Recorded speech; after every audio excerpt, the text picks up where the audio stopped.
Hello, my name is Cassandra, and today I will be discussing reducing capture myopathy in sandhill cranes. Capture myopathy is a condition that occurs in wild animals resulting from stress, fear, and exertion that occurs during capture.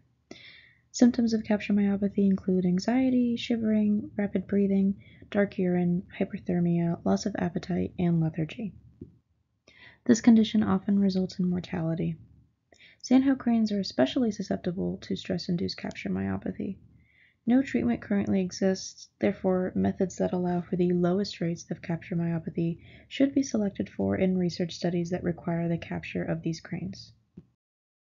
In this video, I will be reviewing existing techniques of capture to determine which practices are best for the prevention of capture myopathy in sandhill cranes. Alpha chlorelose.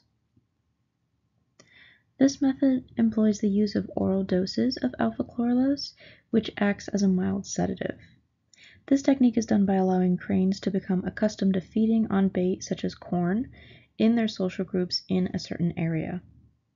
Once a group of cranes is observed to regularly return to a bait site, the bait can then be treated with the alpha chlorelose.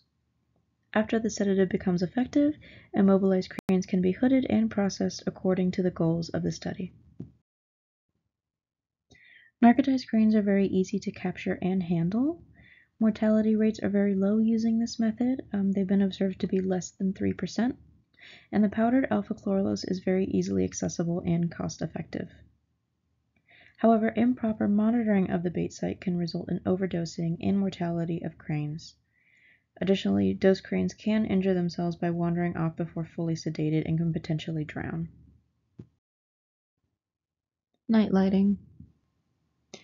This method involves the use of bright lights at nighttime to immobilize or distract birds. This can be done by mounting spotlights on vehicles and slowly approaching roosting cranes.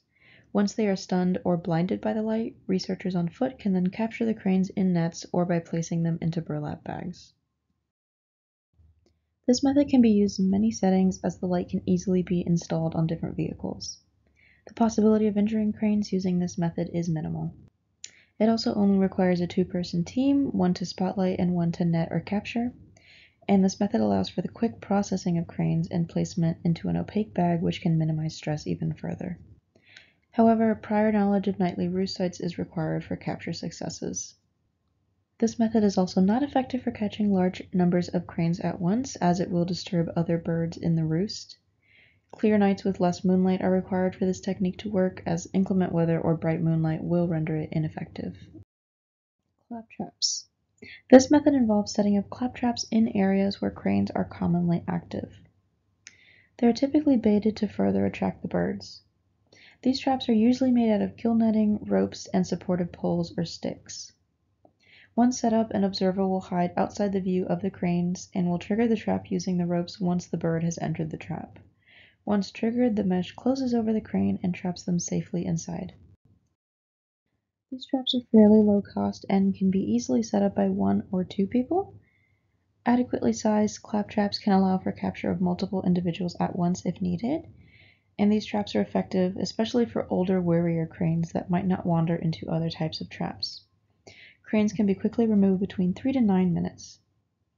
However, if the observer pulls the trigger too soon or while the bird is standing on the mechanism, injuries can occur. Other animals can disturb the site and eat the bait, such as livestock.